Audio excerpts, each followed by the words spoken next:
I think it's a very sad day for Leeds. I think it's slightly sad for football. This is an adventure, and I hope it can go a long way as an adventure.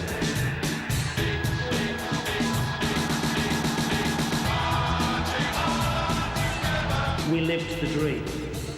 We enjoyed the dream. I look on them all, every one of them in this club, as my own son.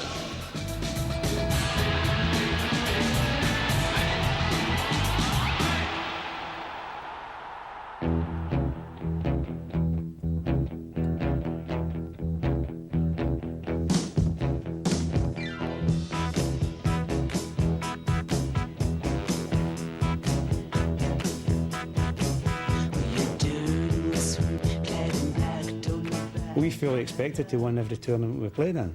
Don Revie got us all together, and he had this sort of mentality, it's us against them. We hated each other, and we hated them and they hated us. What I liked about them was they were together. And if you hurt one of them, you hurt them all.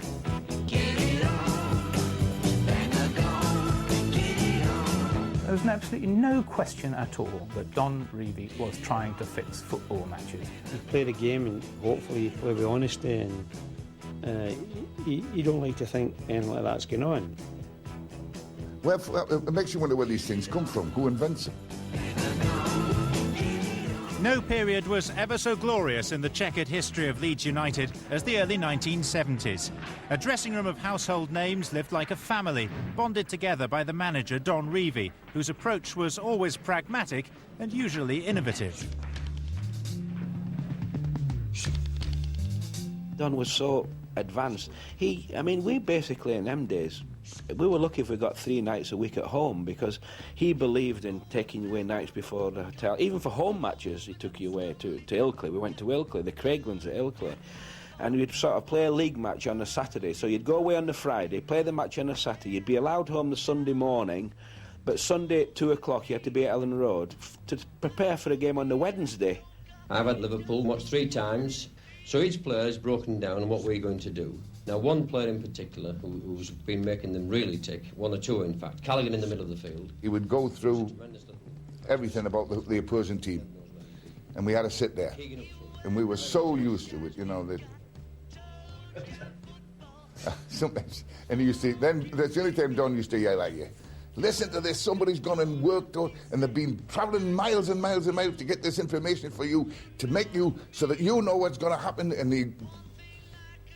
and listen. Not bad for a beginner. I mean, attention to detail. Never leave a stone unturned to keep the players occupied. If you make a promise to the players, you always keep it, and Don would move heaven and earth to keep a promise if he made you one. Well, I always placed my family first. My wife and our boy Duncan and Kim are more important to me than anything else in the world. But I would say next to them is this club, Leeds United. I look on them all, every one of them in this club, as my own son. I'm not afraid to say that. I would do anything for them because they give you 150% effort. Come together right now over me. They get paid weekly in cash. This is the word they like being paid. It'd be easy to pay them monthly by cheque. Oh, I don't know. We did take that one this week. Oh, change. We used to enjoy it, you know. People laugh. I mean, it was because it was done competitively, you know, especially the balls. You know, there would be competitions organised, and we all wanted to win a few quid in each, and you know, the prize was there, and it was all very, very much done as in the spirit of everything that was done at Leeds. If you're going to do it, you try and win it. Ain't no sunshine when she's gone. Leeds entered the 1969-70 season as champions and in pursuit of the League and Cup double, as well as the European Cup. But firing on 3 fronts created fixture congestion and a long injury list. So stretched was the squad that some of the reserves turned out in important league games. Leeds finished runners-up to Everton as the focus turned to the FA Cup final against Chelsea. It was all aboard for Wembley, a mass exodus for a fixture that carried with it a certain amount of baggage. If she's gone to stay. no sunshine. Mrs. Reaney, your husband in fact is injured, of course. Yeah. Why are you going down to see the match? Because he told me to go. I see. And he's going to be in hospital, is he, watching or what? Yes, on the television. They're putting a television in his room, so they're watching from there. Are you going to be very disappointed that he won't be on the field? Oh yes, I'll be disappointed, but I mean, there's that many good players down there to take his place. So, you know, they're bound to do well.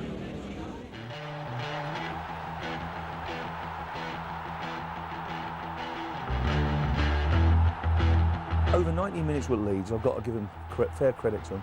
We hated each other, and we hated them and they hated us. And we knew we were in for a battle. We knew they're going to come over the top, they're going to do you, they're going to kick you off the ball, and when the referee's not looking, they moan, they whinge, and they do everything they try to win. They did everything. They got to the referee. It was a good game. There was always a bit of feeling between Leeds and Chelsea, because they were the so-called up and we were the team, and they were the ones that were on the rise and everything. A save towards Jack Charlton. Kick. No, it's a goal! I remember the lad Houseman picked the ball up. We were 1 up, and he was about 25 yards out on his left foot, and we kept saying to him, "Go on, shoot, shoot." And he had a shot, and really he mishit it, and it just straight through his fingers.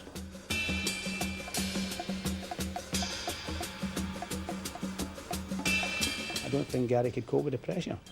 I mean, Gary was actually physically sick before every game we played nearly, whether it be an ordinary league game or it would be a FA Cup semi-final or a final. Gary would be physically sick in the dressing room before the game. I think he found it difficult to cope with that. But to me, he was a great goalkeeper. There's a good run here by Giles as well. Got it in first time towards Clark. Against the post! How unlucky can you get? Jones! A goal! Nick Jones! 2-1! We'd murdered them at Wembley in that horrible pitch that had been ruined by the show jumping. They put the Horse of the Year show there, hadn't they, and ruined the pitch. But we murdered them, and they twice escaped. 2 bad goals we give them. We went to Old Trafford, scored early, but they'd come out there. They knew they couldn't beat us. They come out there to have a kick at us, and that's just what they did.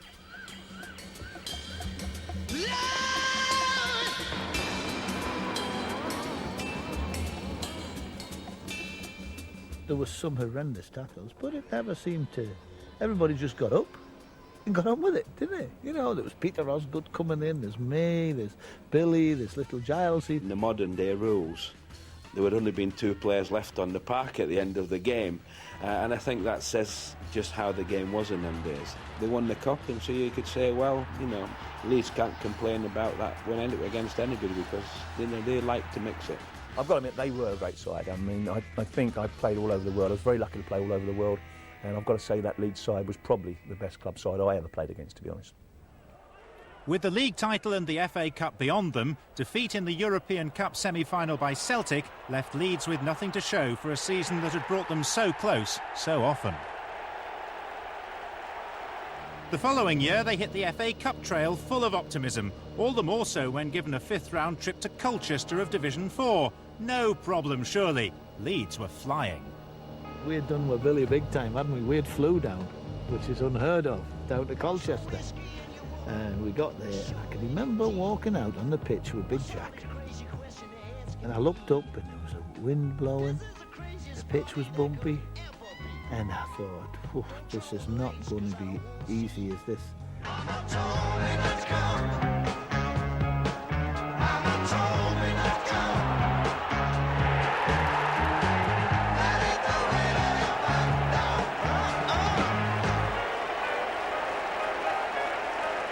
It was humiliation. I mean, for a team like us, I'm sure to the whole country at the time, because we were then hated, it was the greatest result that's ever happened. Don walked out the dressing room, and then I spent the weekend wondering what was going to happen on the Monday. And on the Monday morning he had a meeting, and he came in and he took the blame. He said, I should not come in after a game and start shouting and telling you what you've been doing wrong. He said, we should come off the field, let everybody settle down, discuss it, which we will on a Monday now. We'll discuss the game on a Monday, get it out of our system and prepare for the next match the following Saturday. What he used to do, it's quite funny when you look back, he used to say, he used to be chuntering and that, and then we'll go on one, and then he used to go to the mirror, and he had his comb. He used to comb his hair like that. Comb his hair, and then, see you all on Monday. I was just absolutely numb, and I think the boys were too, coming back from Colchester on the aeroplane. But this morning, we just said, well, let's get on with it. Let's work twice as hard and get on with trying to win the Championship in the first cup. But the climax to the title race hinged on a hugely controversial offside decision, or rather, the lack of one, when West Brom played at Elland Road. Jeff Astl's goal meant points dropped. Arsenal won the league by a single point. He was offside. No matter what the FA said and what this referee came out, I forget his name, one of the top referees, and said he wasn't, but he was. Today, that goal would stand because they would have been judged not interfering with play. But the way the rules were interpreted at that time, which was strictly if there weren't two players, including the goalkeeper, perhaps between you and the goal line, you were offside, then it was an extraordinary decision. I was injured that day, actually, and we had a couple of big matches coming up, and I wasn't at the game. Donna told me to stay. I had to rest my leg. And I listened to the game, and they said there's been some trouble at Leeds, and it was about 15 minutes late finishing. Then when I saw in the evening what had happened, you know, with the double offside thing with Jeff Astle and Tony Brown, I couldn't believe it. I thought it was a goal. You know, a lot of people disagreed with it, but I thought the goal should have been allowed to stand. I know. And even when I've seen it since, I've looked back at it a few times. I still think it was a goal. I know.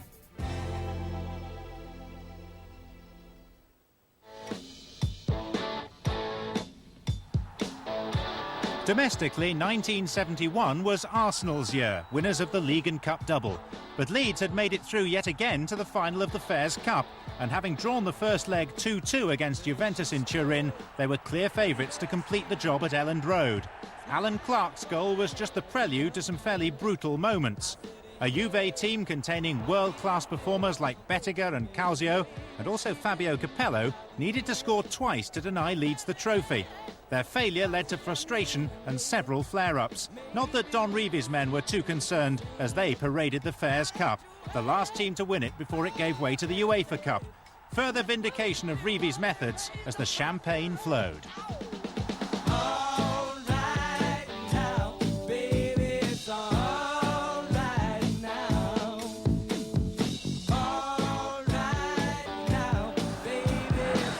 March the 4th, 1972. Leeds United 7, Southampton 0. A scoreline that told only part of the story as Leeds passed their way into footballing folklore. I remember stood there thinking, well, we'd gone about 15 passes. And I thought to myself, well, if this ball comes to me, I'm not going to be the one that gives it away.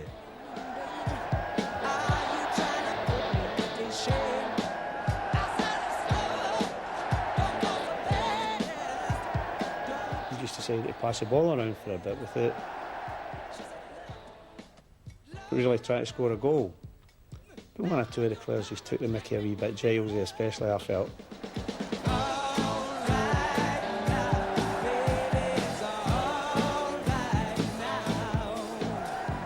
They were able to beat some teams almost without the other team getting a touch of the ball for half an hour at a time. But they were, as a consequence, going for all the trophies. And of course, in that period, you didn't have the squad system. You didn't have the concept of the substitutions. Little Billy started flicking it here. Giles, you flicking it on. Do you know what? Now, you stood there and you're thinking, really, you shouldn't be doing this to fellow pros. And how those Southampton players allowed us to do that, I do not know. It was quite cruel at times.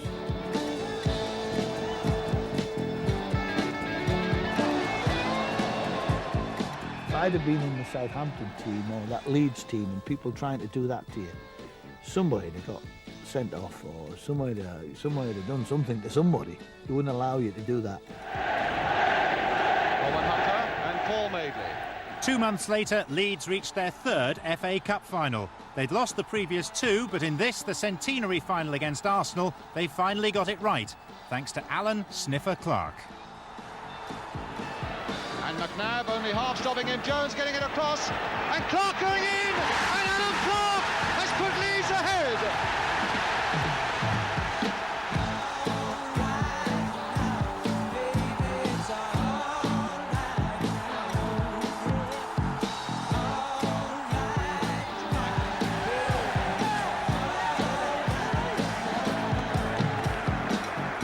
FA Cup success at last, but that same Football Association insisted that Leeds must go straight from Wembley to fulfil their final league fixture at Wolves 2 days later.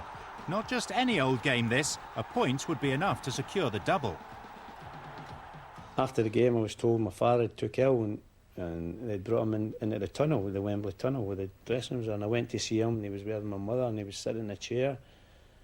And he looked all right. He just says he just felt a bit dizzy and that. And then obviously right after that game, Don decided he would whip us right up to Wolverhampton. I think at the time, I think you thought whatever he says is law. You know, whatever he said we had to do, we did. I think that's where he probably made a mistake on that one. He should have allowed us to go and relax, because we never really enjoyed winning that FA Cup.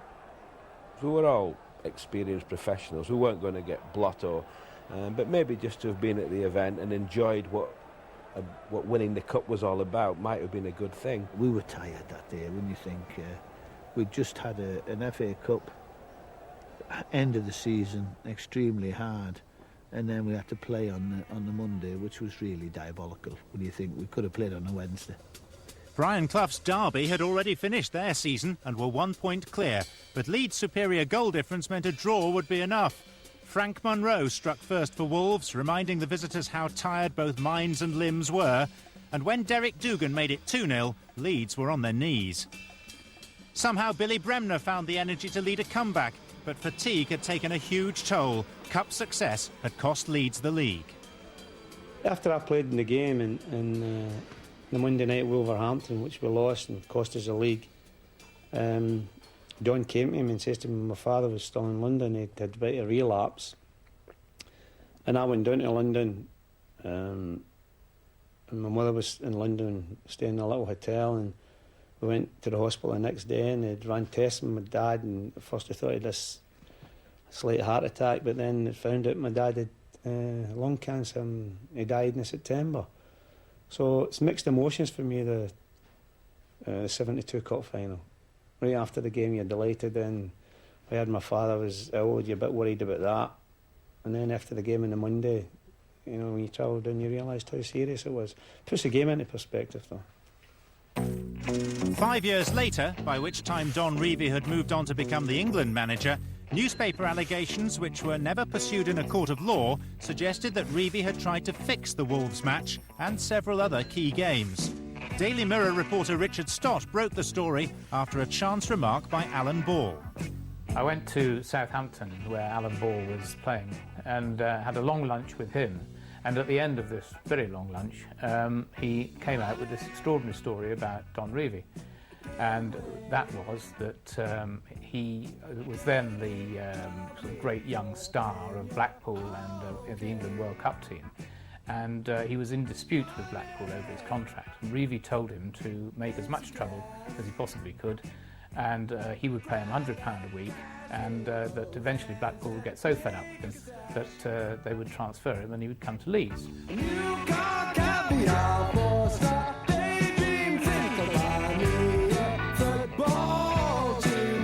I was aware of his interest. Don Revie himself never, ever paid me any money. Ever. But there was always somebody else who did.